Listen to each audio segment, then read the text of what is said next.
কার্যক্রম সম্পন্ন করেছি। তিনজন মৎস্যজীবীকে সম্মাননা স্মারক প্রদান করা হয়েছে, তাদেরকে আমি অভিনন্দন জানাচ্ছি। ইতোমধ্যে মৎস্য কর্মকর্তা আপনাদের সবাইকে জানিয়েছেন বাংলাদেশ কিন্তু মৎস্য উৎপাদনে দ্বিতীয় স্থানে রয়েছে। তো আমাদের যেটা লক্ষ্য থাকবে বাংলাদেশকে আরো সামনের দিকে এগিয়ে নিয়ে যাওয়া।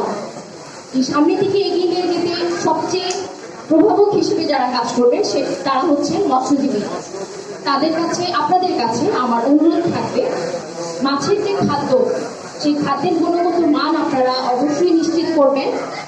খাদ্যের উপরে কিন্তু নির্ভর করবে সেই মাছের পুষ্টিগুণ, সেটা অবশ্যই আপনারা নিশ্চিত করবেন। এটা আমার আপনাদের কাছে অনুরোধ থাকবে।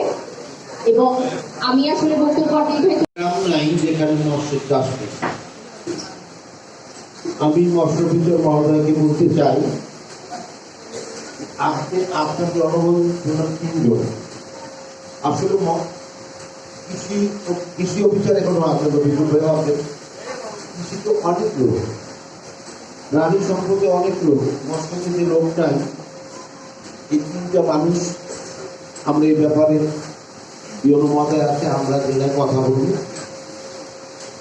আমার যেটা চাওয়া বা পাওয়া আমার এই বীরগাছা উপজেলার জন্য, আমরা মৎস্য যারা চাষ করে অনেকে আছে খামার, বড় খামারি, মিডিয়াম খামারি আর ছোট ছোট খামারি, যারা আরো আছে দুই চারটা পুকুর নিয়ে মাছ চাষ করে। আমার মনে হয় যারা এই চাষগুলো করে মৎস্য চাষ করে আমাদের এই মাছে ভাতে বাঙালি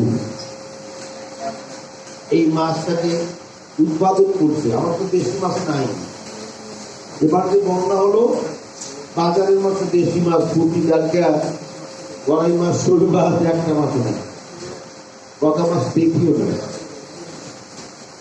আপনারা যারা মাছ চাষ করতেছেন, আমি উপজেলাতে আমি নতুন হিসাবে বিচারী অফিসার আমাকে বলেছে যে তিনজন মৎস্যজীবী দিয়ে সম্মাননা স্মারক দেওয়া হবে। অনেক কিছু আছে, অনেক আসন নেই।